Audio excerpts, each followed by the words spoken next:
या so hello everyone, today we gonna talk about the latest released movie Animal, जो कि हाल ही में theatres में रिलीज हुई थी। शुरुआत कहानी के लीड कैरेक्टर रणविजय से होती है, जिसे कि स्कूल में उसके टीचर घर पर जल्दी जाने की इच्छा जाहिर करते हुए गुस्से में आकर दो स्केल मार देती है। तभी रणवीर की दो बहनों को दिखाया जाता है, रूप और रीत। ये सभी बच्चे भागते हुए घर आते हैं।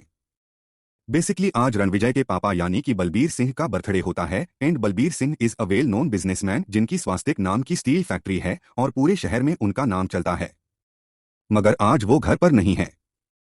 उनका बेटा यानी कि रणविजय अपने फादर को बर्थडे विश करने के लिए उनकी फैक्ट्री तक में चला जाता है, मगर वहां पर भी वो नहीं मिलते क्योंकि बिजनेस मीटिंग की वजह से कहीं और निकल गए होते हैं।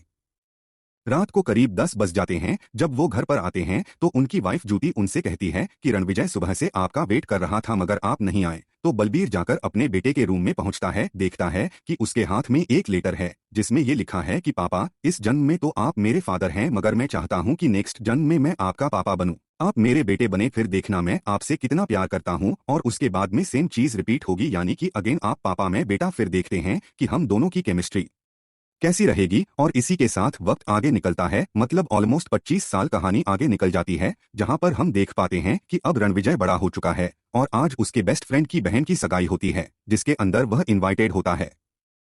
गीतांजलि बचपन में ये दोनों स्कूल में साथ में पढ़ा करते थे और कहीं ना कहीं रणविजय का क्रश उस पर होता है। लेकिन एक फैमिली प्रॉब्लम के चलते उसे अमेरिका भेज दिया गया था। अब वो प्रॉब्लम क्या है वो मैं आपको आगे बताऊंगा। रणविजय जो कि गीतांजलि से ऑब्सेस्ड होता है, वो कुछ ऐसी बातें बताता है जिसके कारण अब गीतांजलि को भी लगने लगता है कि जिससे उसकी सगाई हो रही है, he is not the right guy, मुझे रणविजय के साथ में शादी कर लेनी चाहिए। नेक्स्ट डे उसके पापा यानी कि बलबीर सिंह का 60वां बर्थडे होता है।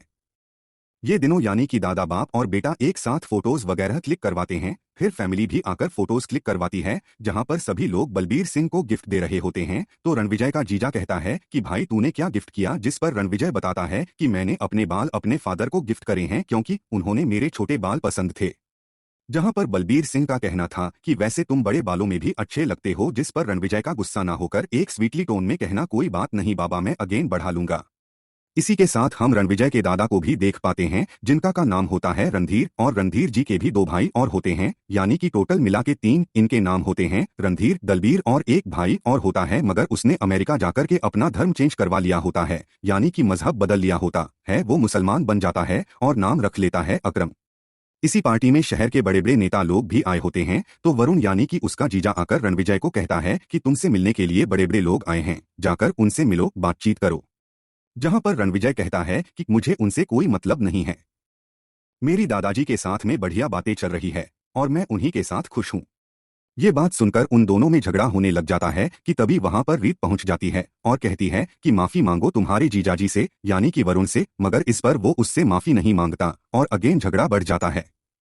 अब ये झगड़ा पहुंच जाता है पापा जी के पास में, यानी कि बलबीर सिंह के पास में। तो पापा अगेन खरी खोटी सुना देते हैं। जहां पर अब वाला वक्त आता है बचपन का। अब इसमें हुआ ये था कि जब रीत कॉलेज में पढ़ रही थी तो उसकी रैगिंग यानी कि कुछ लड़कों ने उसे छेड़ लिया था। तब वो रोने लगती है तो रणविजय आकर कहता है कि तेरा ये हाल किसने किया मुझे बता, और बदला लेने के लिए वो पहुंच जाता है एक चलती क्लासरूम में और पूछता है कि वो लड़के कौन है जिन्होंने मेरी बहन को छेड़ा। अब कुछ लोग जवाब देते हैं, कुछ नहीं देते हैं। तो वो गन लेकर क्लासरूम में पहुंच जाता है और सभी को धमकाने लगता है, जिस पर बताना पड़ता है कि हाँ भाई, वो 4 लौंडे थे और आज कॉलेज में आए नहीं हैं, लेकिन कल जैसे ही आ जाएंगे तो हम आपको बता देंगे।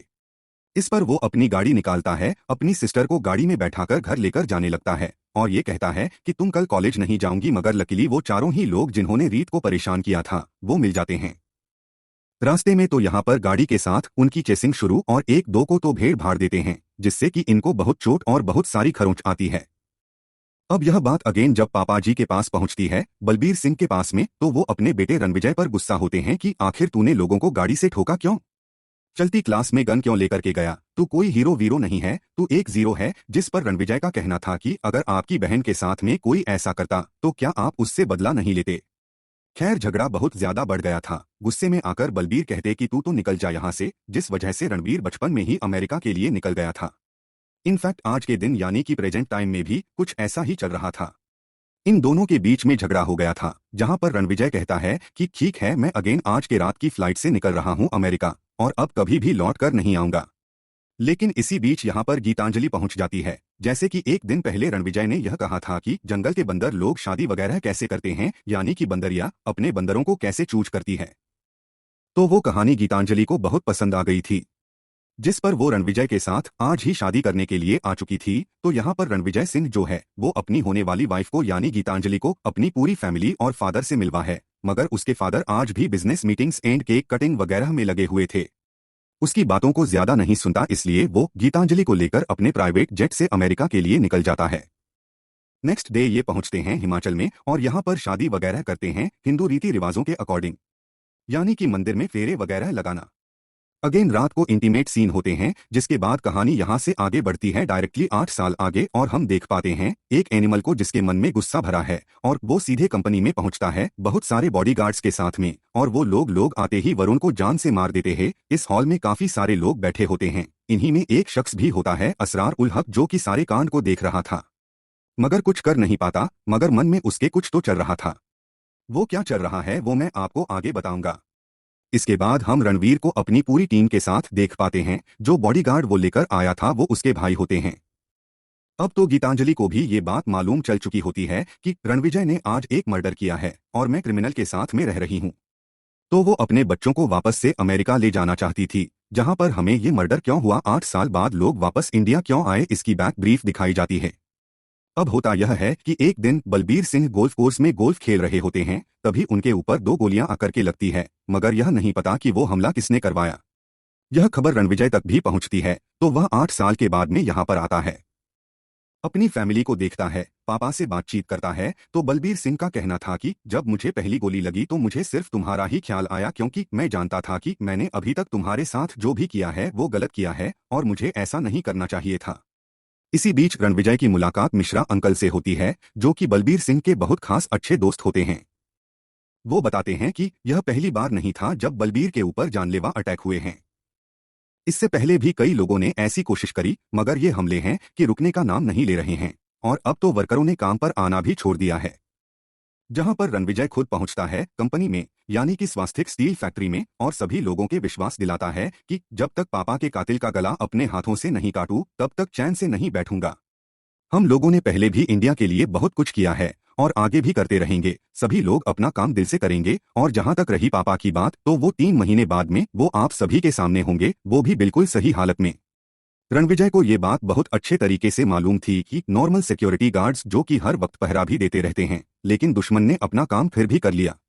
इसका मतलब उसे अब नॉर्मल गार्ड्स की कोई जरूरत नहीं, कुछ तगड़े ऐसे दिलदार लोग चाहिए जो कि हर वक्त जान तक लेने और देने के लिए तैयार हो। तो वो पहुंच जाता है अपने दादाजी के भाई यानी कि दलबीर सिंह के पास में और कहता है कि मुझे गार्ड्स की जरूरत है। गार्ड्स बोले तो मुझे मेरे भाइयों के सहारे की जरूरत है, क्योंकि वही हर वक्त साये की तरह मेरे आसपास रह सकते हैं। मुझे पापा के कातिलों को ढूंढना है और उन्हें आसमान में पहुंचाना है। खैर पहले तो ये सारे भाई लोग यानी कि जितने भी कजन होते हैं वो मना कर देते हैं, लेकिन दादाजी की एक आवाज पर ये सभी भाई मिल जाते हैं और एकजुट कर कातिल को ढूंढने की कोशिश करते हैं। और अब जैसे कि एक बार पिताजी पर जानलेवा हमला हो चुका है तो कहीं दोबारा ना हो जाए, इसलिए रणविजय एक बॉडी डबल को लाकर खड़ा कर देता है, जिससे बलबीर सिंह की चाल ढाल, क्या बिजनेस कहाँ पर उठना बैठना है, वो सब सिखाया जाता है।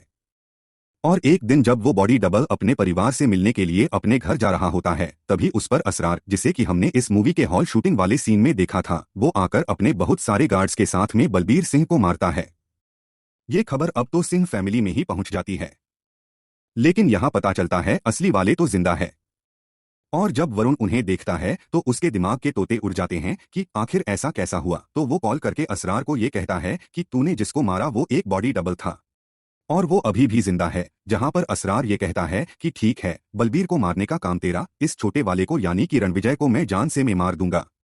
मगर उसका कॉल टैप हो रहा था और अब ये सारी खबर पूरी फैमिली में फैल जाती है। और जो थोड़ी देर पहले हमने सीन देखा था कि कैसे एनिमल यानी कि रणविजय सिंह अपनी बॉडीगार्ड्स की टीम लेकर एक चलती मीटिंग के बीच में सभी लोगों के सामने वरुण को जान से मार देता है, तो वो यहाँ से कनेक्टेड होता है।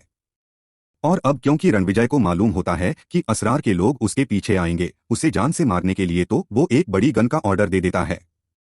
अब असरार कौन है? वो है एक मल्टी बिलियनियर कंपनी का मालिक, जो कि स्वस्तिक को अपने अंडर कर लेना चाहता है और अपने बिजनेस को एक्सपेंड करना चाहता है, जिसके पास में बहुत सारे आर्म्स फोर्सेस मतलब काफी सारे लोग मौजूद हैं। इस इंफॉर्मेशन के मिलते ही रणविजय ने एक ऐसी गन तैयार करवाई जिसकी इमेजिनेशन थी दिल्ली में, मैन्युफैक्चरिंग थी बेंगलोर में और असेंबलिंग थी महाराष्ट्र में। मगर इस वक्त उसकी चड्डी में इचिंग वगैरह हो रही थी, तो वो आज चड्डी नहीं पहन के आया था। लेकिन तभी वहां पर गुंडे लोग पहुंच जाते हैं, जहां पर फ्रेडी जो की गन की डिलीवरी देने आया था। रणविजय उससे कहता है कि मेरे पास चड्डी नहीं है, तो मुझे तेरी चड्डी दे दे। जहां पर हम उसको चड्डी पहनते हुए देखते हैं। फ्रेडी की चड्डी पहन के, फ्रेडी की ही गन के साथ में ढेरों मतलब ऑलमोस्ट 300 लोगों को वो गोली मार मार कर बैंग कर देता है। यहाँ पर असरार तो मारा जाता है, मगर कुछ लोग रणविजय को भी गोली मार देते हैं। सीन शिफ्ट होता है हॉस्पिटल में, जहां पर अब उसके सुनने समझने की शक्ति खत्म हो चुकी होती है। वो 14 दिन कोमा में पड़ा होता है। इनफैक्ट डॉक्टर्स भी आकर कहते हैं कि इसको अब जीने के लिए ज्यादा दिन नहीं बचे हैं। इसे किसी हार्ट डोनर की जरूरत पड़ेगी, इसका दिल जब तक बदलेंगे नहीं यह मर जाएगा। तो अब लकीली इन्हें एक हार्ट डोनर मिल जाता है, जिसके बाद में घर में एक लंबी आयु की पूजा की जाती है, क्योंकि अब रणविजय ने यह ठान लिया था कि वह तो दुश्मनों को मार के ही दम लेगा और यह पता लगाएगा कि असरार के पीछे किसका हाथ है। लेकिन अभी वो पूरा रिकवर होने में 3-4 महीनों का वक्त लगना था। यहाँ पर हम उसकी एक फैटी पर्सनालिटी भी देख पाते हैं। लेकिन 3 महीनों के बाद जब वो अपनी पूरी बॉडी रिकवर करके अपने फिजिक को सही कर लेता है, तो वो नंगा होकर पूरे गार्डन में घूमने लगता है। घर वाले कहते हैं कि कहीं ये पागल तो नहीं हो गया। सीन शिफ्ट होता है स्कॉटलैंड में, जहां पर हम असरार के भाई अबरार को देख पाते हैं, यानी कि बॉबी देओल। इन्होंने एक गूंगे का रोल प्ले किया है। बचपन में उनकी मॉम की डेथ की वजह से उन्होंने बोलना ही छोड़ दिया था, तो उसका भाई यानी कि आबिद वही उसका ट्रांसलेटर बनकर सारी चीजें ट्रांसलेट करता रहता था। आज अबरार अपनी तीसरी शादी करने वाला था, तभी उसके आदमी से एक खबर आती है कि उसका भाई इंडिया में यानी कि असरार मारा गया है। जिस पर अबरार को बहुत ज्यादा गुस्सा आता है। तो पहले तो वो उसी को ठोकता है कि आखिर यह बात मुझे 3 महीने बाद क्यों पता लग रही है। तो उसका रीजन ये होता है कि इंडिया में अगर किसी को शूट आउट कर दिया जाता है तो सबसे पहले पुलिस इन्वेस्टिगेशन होती है, फिर बॉडी की शिफ्टिंग होती है, जो कि इंडिया से यहाँ तक लानी होती है, तो उसमें बहुत टाइम लग जाता है। तो अब ये दोनों भाई यानी कि असरार और अबरार मिलकर प्लान बना लेते हैं कि कैसे उन्हें रणविजय और स्वास्तिक स्टील फैक्ट्री को पूरी तरीके से निस्त नाबूद करना है। इस वक्त अबरार का गुस्सा बहुत ही ज्यादा था, तो वो अपनी जो थर्ड वाइफ है, जिसे कि ऑलमोस्ट शादी होने वाली थी, लेकिन इस खबर के बाद में सदमे में होते हुए भी वो आकर उससे सेक्स करता है और इतने में भी पेट नहीं बढ़ता तो बाकी दोनों वाइफ को और बुला लेता है। और सीन शिफ्ट होता है इंडिया में। रणविजय के पास में जो हार्ट डोनर था, उसकी फियांसे यानी कि जोया आती है और बताती है कि तुम्हें जो दिल मिला है वो मेरे होने वाले मंगेतर का था। जिस पर रणविजय कहता है कि मैं माफी चाहता हूं कि वो होने वाला पति जिससे तुम्हारी शादी नहीं हो पाई, लेकिन अगर जब भी तुम उसका दिल महसूस करना चाहो तो मेरे पास आ सकती हो। इनफैक्ट वो उसे अपने दादा के घर में रहने के लिए जगह भी दे देता है।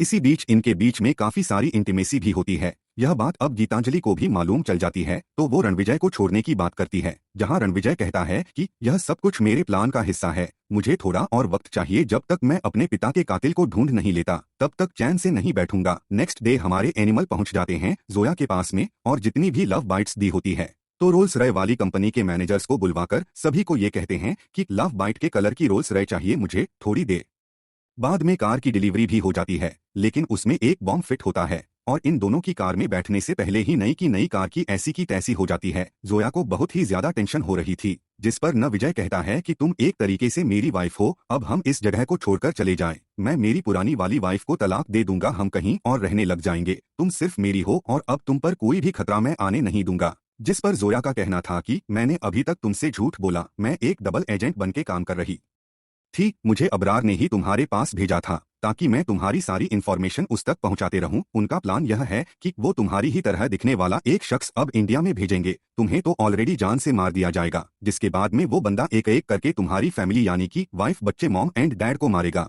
और जो भी मरेगा वो आखिर में सिर्फ यही सवाल करेगा कि जो हमें बचाना चाहता था, आखिर वो हमारी जान के पीछे क्यों पड़ गया। जिस पर रणविजय का कहना है कि ये सारी चीजें मुझे ऑलरेडी मालूम थी, मैं तो बस तुम्हारे मुंह से सुनना चाहता था कि आखिर तुम कब तक अपना मुंह बंद रखती हो। जिसके बाद हमारे रणविजय सिंह गाड़ियां लेकर पहुंच जाते हैं अपनी जी वगन सीधा स्कॉटलैंड, और अब बारी आती है रियल मार कुटाई की, जहां पर अबरार यानी कि बॉबी देओल भी उसे मारना चाहता था, लेकिन आबिद बोलता है कि अभी वो इतना गुस्से में है, उसके पास लोग ज्यादा हैं, वो तुझे जान से मार देगा, अगर जिंदा रहेगा तो अपन अपने प्लान को कभी भी क्यूट कर सकते हैं। तो ये लोग सीधा फ्लाइट लेकर पहुंचने वाले होते हैं किसी और देश में, लेकिन तब तक ये महाराज वहां भी पहुंच जाते हैं और फिर होती है मार कुटाई। दोनों कपड़े खोल खोल के सुपर हीरो यानी कि अपने रणवीर कपूर एंड बॉबी देओल 2 घंटे तक एक दूसरे को खूब तोड़ते हैं। इनफैक्ट इन्होंने अपने लोगों तक को मना कर दिया था कि कोई भी गोली नहीं चलाएगा या फिर किसी भी वेपन का यूज नहीं होगा। हम दोनों एक दूसरे का बदला एक दूसरे से ही लेंगे। ये लड़ाई इतनी लंबी चलती है कि अब तो ये लोग थक चुके थे। मारते मारते एक दूसरे को कि खड़े होने की भी ताकत नहीं होती है। जिस पर at the end Ranvijay Abrar को बोलता है कि देख, है तो तू मेरा कजन भाई, अगर तू मेरे पापा को मारने की जिद छोड़ दे तो मैं तुझे जान से नहीं मारूंगा। लेकिन बॉबी देओल प्रिंट की जिप ओपन करता है, यानी कि वो ऐसा करने के लिए तैयार नहीं था। तो गुस्से में आया हुआ रणविजय उसको मार देता है, यानी कि अपने हाथों से उसका गला काट लेता है और उसकी शपथ पूरी होती है। जिस पर वो खुशी से अपने घर पर आता है, अपने पिताजी को बताता है कि मैंने आपके कातिल को जान से मार दिया, मगर एक भाई था जो अभी भी जिंदा है, तो हो सकता है कि वो फिर से कोई ना कोई कोशिश करें आपको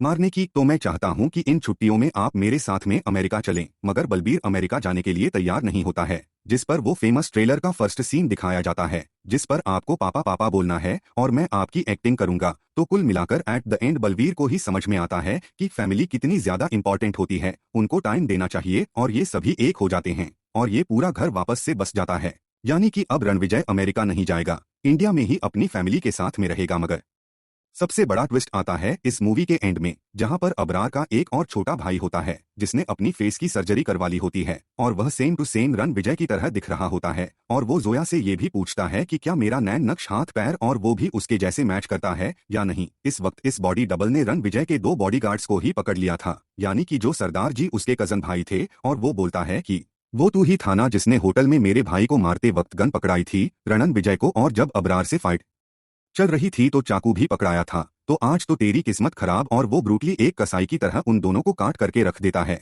और फिर एक लोगो आता है एनिमल पार्क यानी एनिमल के पार्ट 2 का। और इसी तगड़े सस्पेंस के साथ यह शानदार मूवी यहीं पर खत्म हो जाती है। आई होप कि एक्सप्लेनेशन आपको पसंद आई हो। तो जाते जाते वीडियो को लाइक कमेंट शेयर जरूर कीजिएगा, और अगर पहली बार इस चैनल पर आए हैं तो इसे सब्सक्राइब भी कीजिएगा।